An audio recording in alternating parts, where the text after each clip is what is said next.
What a great pleasure it is to welcome Lisa Gibbon, who is the Divisional Executive for Onboarding at Liberty. And Lisa, welcome to you and welcome to What's Next. And it's great to have you guys being involved in this season of What's Next. How are you doing? Yeah, okay, great. Thanks very much, and thanks for the opportunity to be here. Other than being a little bit cold, it's a pretty good day, and it's a Friday, so all good. Yeah, absolutely. Absolutely. Listen, this freezing weather, hopefully, it feels like one of the coldest winters we've ever had, but I guess we often say that because we forget the real cold ones, perhaps. But who knows, but hopefully it'll warm up and spring is just around the corner. Just talking to Tom in a previous interview, the stats are absolutely amazing and the insights that you're gaining are absolutely fascinating. But could you provide us, firstly, with an insight into what an underwriter at an insurance company does? I was trying to figure this out. How do you underwrite someone? Somebody comes to you and says, I want insurance, I want this, I want that. How do you actually work this out? And what does an underwriter actually do? Okay, it's an interesting job. It's a lovely job that you can't go and study for. It's you learn on the job. It's an apprenticeship, essentially. And what an underwriter does is we assess risk. So you apply for life cover or for insurance, and my underwriter receives the application, and then they try and see whether you are a risk that falls within what we've priced for, or whether you're somebody that requires an extra charge. So our pricing is based on a population of people that we've assessed before, and the price is based on somebody that represents a standard risk. So this is somebody who's healthy, who doesn't participate in any very dangerous activities, doesn't spend much time in Afghanistan and risky places like that. So it's a standard rates risk. So if you fall outside of the norm, then my guy's job is to price you appropriately so that we can maintain the price and the affordability for everybody. So say, for example, I don't know, you have a disease or disorder that represents an extra risk. You're not going to live as long potentially as other people, then we might charge you a little bit extra. So we'll increase the premium by 20, 25%, 50%, whatever it is. It's very specific on the risk that the person imposes. So the underwriter's job is to assess risk. And we did do this across a number of areas. So we look at health, we look at finances to make sure people aren't overinsured. We look at participation in hazardous pursuits. So if you do Formula One motor racing, you would represent a much higher risk. Or if you climb Everest on a regular basis, that's a much higher risk.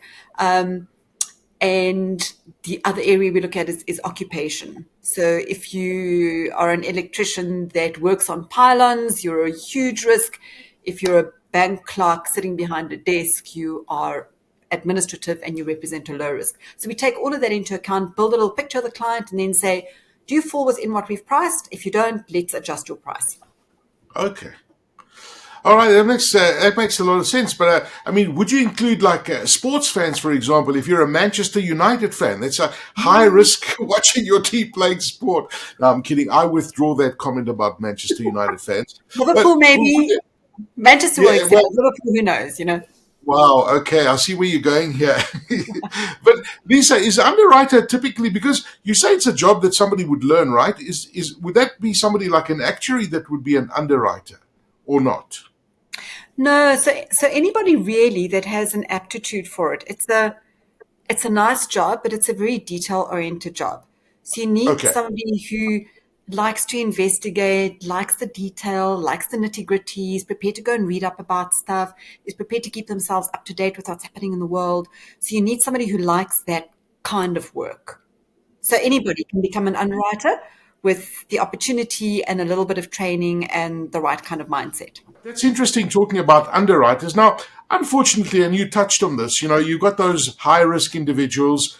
And unfortunately, you almost certainly deal with many cases where clients do not provide full disclosure, or perhaps they might not know if they have an underlying illness exactly.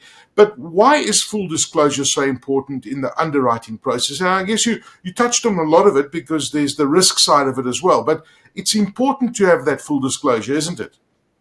Yeah, okay, absolutely. So So full disclosure really gives you peace of mind. If you've disclosed everything to the insurer that you should, it's almost like a guaranteed claim. So if you've disclosed everything and the underwriter's been able to assess the risk accurately, you know that when you're going to submit your claim, you're not going to have issues. And if if you think about that, the reason why you take out life insurance cover is so that you can claim. So you're paying for your life cover so that when you die, your family is protected, or you pay for disability cover so that you can be covered if you lose your job and you can't work. So if you're not disclosing fully and we don't have an opportunity to assess accurately, you may not be able to claim on the policy, or you may be able to claim, but your benefits will be adjusted. So it's really important to give us the opportunity to assess as accurately as we possibly can, so that you have peace of mind that when it comes to claim stage, you're not going to have any issues. It's going to be plain sailing, and you'll be able to claim for that thing that you've paid so much money for over a period of time. Yeah. Okay. That makes perfect sense. Can I give you an example, perhaps? Let's say, I've taken out life insurance. I'm in my 20s. I don't necessarily skydive. When I did take out my life policy, I'd never skydived in my life.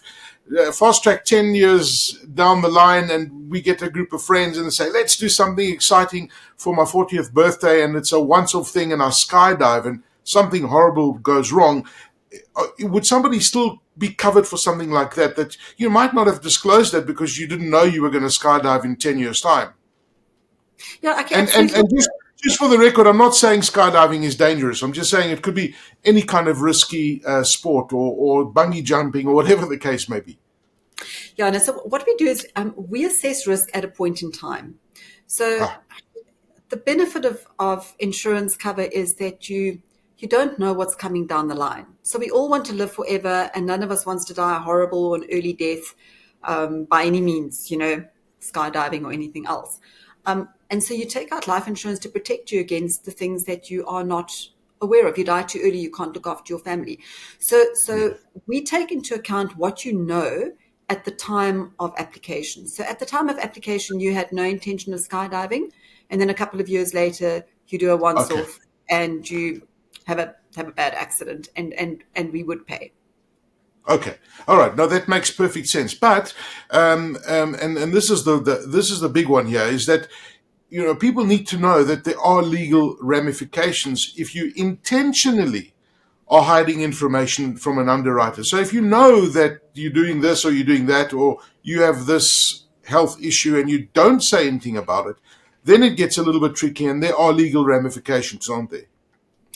Okay, there aren't actually legal ramifications as such. It's more on a personal basis. So when I say legal, if a client non-discloses and we find that out, we don't take legal action against the client at all. Okay. But of course, what it is going to mean is that they may not be able to claim on that policy. So let's say they've been paying premiums for 10 years, but they lied about something that was substantial at the outset, and we don't pay that claim. And we don't give those premium backs either. So it becomes couple of things. It becomes real waste of money. It means that the event that you try to protect yourself against does not necessarily pay out because we don't pay the claim, or you insured yourself for 10 million Rand, but we would have charged you an extra premium had we known about your health impairment. And so we adjust that retrospectively. Instead of getting your 10 million Rand, you now only get 5 million Rand, and that doesn't cover your needs at the time. So not legal ramifications, but very definitely personal ramifications. Okay. Now that makes perfect sense. And the end of the story, the moral of the story here is just be open and transparent with the insurance company when you are taking out any kind of policy, and just be straightforward. Now, when there is a claim on a policy, what will be the drawbacks if, for example, a client hasn't fully disclosed relevant information during the underwriting process? And you touched on some of it now, that you're saying you might not get all of it that you were covered for, etc., but there must be other drawbacks as well. Yeah, okay, absolutely. So what we do, so when we get a new claim, particularly if it's an early claim, and so particularly in the first 3 years, we do a scan. We do a little bit of an investigation. We get, medical aid records, and we have a look at that. And we say it looks like there's non-disclosure or doesn't look like there's non-disclosure. So if it doesn't look like there's any non-disclosure, then the claim just gets processed as normal. You're claiming for your heart attack. We assess the heart attack and we assess the risk on the claim on that basis. But let's say we do medical age record check, and at the time of application, you said no to all of our questions. You said you were in perfect health and all of those good things. But now it turns out that you actually consulted a cardiologist prior to taking out the policy, and you were hospitalized for a heart attack, but you didn't tell us that. So now what we do is we say, what would we have done had we known about that information? So we don't reject, we don't cancel the policy immediately. So we have a look at it and we say, let's give the client the benefit of the doubt, and let's see what we would have done had we known about that. So let's say it was a heart attack, but that heart attack was, say, 10 years before the policy was taken out. And we say we would have loaded your policy, say, 100%. We would have increased the premium by 100% had we known about that. Then we, at that point, we will then change the conditions of the policy, and going forward, you'll pay the extra premium. If you're claiming for that heart attack, though, then we'll say, but you owed us the extra premium over a period of time. We're now going to adjust that, and we're only going to pay you half the amount. It's also important to know that we reconstruct that policy irrespective of what you're claiming for. So say, for example, you're the guy that had the heart attack, but you're actually now claiming for your back disorder. Okay. Yes. Well, which you also didn't disclose. So no, that's probably a poor example. Let's say you disclose the back disorder. Okay, you disclose the back disorder, but not the heart attack. So now you're claiming for the back disorder. We will assess the claim for the back disorder, but in the background, then we'll change. Well, not in the background, but what we'll do is we reconstruct, and we say your policy will now require an extra premium going forward, but we'll assess the risk for the back claim. So, you may, for example, there was that very interesting case in the media a couple of years ago where the client had non-disclosed his diabetes, and the insurer, and it was poorly controlled. The insurer would not have offered the cover had they known about that at the time, but he non-disclosed it. He then took out the policy, and then he was involved in a very unfortunate accident and died. And the insurer then went back and said, but we're not going to pay this claim because we wouldn't have offered you the cover at the outset had you fully disclosed. So that's the kind of thing. So he non-disclosed about that diabetes, but we're not paying the claim for the accident. So the two don't need to be related. So the non-disclosure and the claim don't need to be related. We will still reconstruct the policy based on the non-disclosure, irrespective of what you're claiming for. And that non-disclosure may or may not have an impact on what you're claiming for. Got it.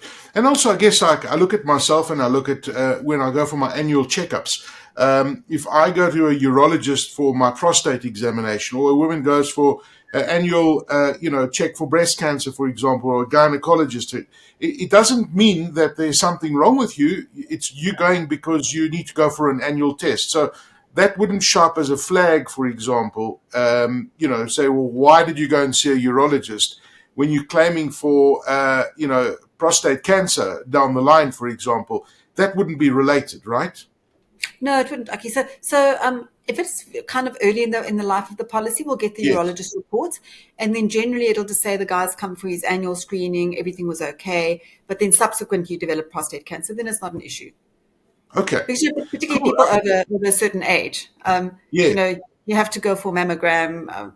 So people need to go for colonoscopies, all kinds of, based on their family history and the risk they represent. So those routine examinations aren't an issue. It's useful still to disclose it. We ask the question, and it's useful to say, I went for my mammogram, it was clear. Or I went for my urological exam, and it was clear. Okay. Yeah, it's all that precautionary stuff. And I'm learning so much from this series, Are there any areas of the underwriting process where you see a lack of full disclosure that is particularly prevalent? Do you see any of that kind of thing happening? Yeah, I look in two areas. One is weight and BMI. People will always make themselves a little bit taller and a little bit lighter than what they are. And so instead of having a BMI of 30, the BMI is 28. And non-disclosure in that space is very prevalent. And unfortunately, it's an important one because BMI, a raised BMI, has such an impact on overall mortality and morbidity. A raised BMI has implications for diabetes, for high blood pressure, for cardiovascular disease, cerebral, it's just, the list goes on. So non-disclosing height and weight is kind of relevant, but most insurers will in fact check height and weight in any event. So when the client goes for an HIV test or a creatinine test, we'll just check height and weight, but we do find that it's often not accurate. So that's the one area. The other areas, things that are sensitive. So mental distress, even though it's so prevalent in our society, people are kind of loath to disclose that, particularly if they're talking to an advisor that knows them. They don't want to say, well, I'm busy seeing a psychologist because I'm really struggling with my divorce, or, those kinds of things. They tend not to, or they may not always disclose it, or may not disclose it fully. They kind of downplay it a bit. I'm kind of feeling okay, just a bit anxious, and it turns out that it's a major depressive disorder for which they've been hospitalized.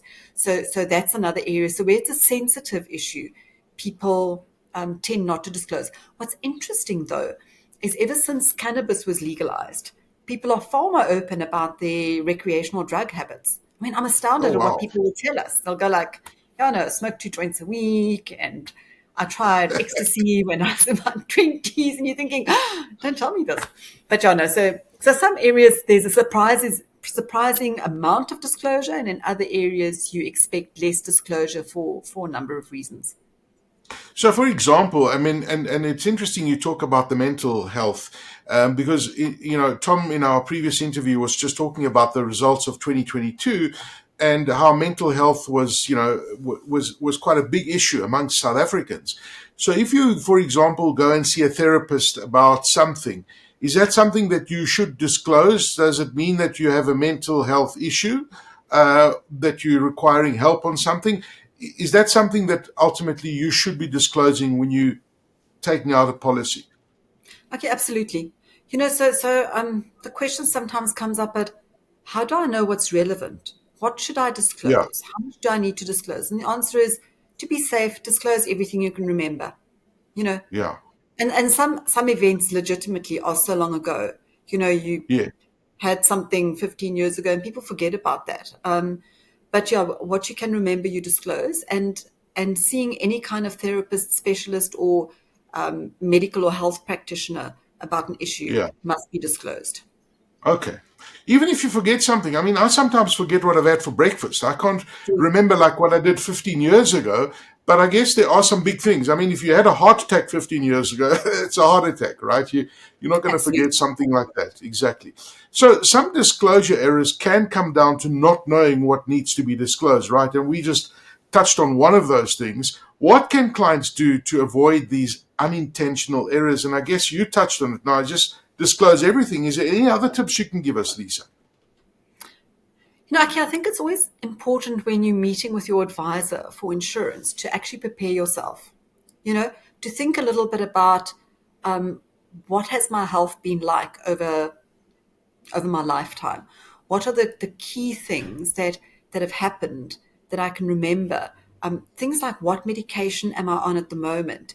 Some people take medication for a long time, and they almost, it's so part of their routine, they almost forget Yes. that they're taking that, I don't know, lipo whatever thing for their raised cholesterol. I mean, you'd expect them to remember, but so if people prepare themselves beforehand, it's a serious thing, taking out insurance, and it is so very, very important.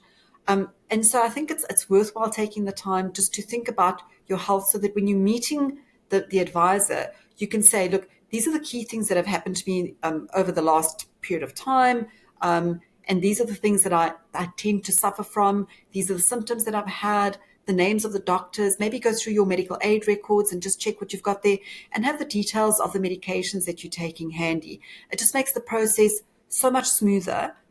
And both the client and the advisor then have the peace of mind that, to the very best of their ability, they have between them disclosed everything that's necessary to make the to make the contract valid. Right. And Lisa, let me ask you this. I mean, if let's say someone's in their 20s or early 30s and they never had any of these issues, but then 10 years down the line you discover you have heart stuff or you're on medication for something, do you have to then disclose that later on in life to your insurer? Let's say I've taken out the policy, they've checked me out, I'm all fine, but life happens and things happens, and you try different things, and you have different health challenges later on in life. What you had in your 30s or in your 40s are very different. So what happens if you've already got a policy and you were healthy at the time and you develop this stuff later on? There's no need to disclose to your insurer at a later stage if your health changes. I mean, obviously, you need to look at the contract, and not all contracts are the same, but generally for long-term insurance and for most of the key players in the market, if there's a change in your health, you needn't advise us. There are some notifiable conditions that the insurer generally may have, and that would be if for occupational disability. So if you have own occupational disability as a benefit and you are an actuary, and you've been assessed at a class 1, which is the cheapest occupational class, and you then become, I don't know, a pole dancer, you need to notify us that you're now a pole dancer, not an actuary, because a pole dancer represents different risks to an actuary. So that is a notifiable condition. Some insurers have smoking as a notifiable condition. So if you had non-smoker rates and you start smoking, you need to advise the insurer. We don't. Nobody doesn't. But I think it's just important to check your policy conditions and to check with your advisor to say, are there notifiable conditions? Some insurers also ask you to advise them if if you start participating in a hazardous pursuit. So you were never a pilot, but then 5 years down the line, you decide to become a private pilot and get your license and spend a fortune doing that. Some insurers will ask you to notify. So it's good just to check what you need to notify. But generally for health, not a problem. You don't have to. Those pursuits are interesting because, sometimes you get people late in life, they want to start, doing mountain climbing, for example, and, they want to do the big peaks of the world. I think that's obviously because the risk then changes completely, doesn't it? Significantly, yes. Yeah. Fantastic, Lisa. Thank you so very much for joining us on What's Next. I must say I'm learning so much about insurance and all of these things that we spoke about today. Lisa Gibbon, who's the Divisional Executive for Onboarding at Liberty. Lisa, thank you so much for joining us on What's Next. Thanks very much, Aki. It's been my pleasure. Cheers.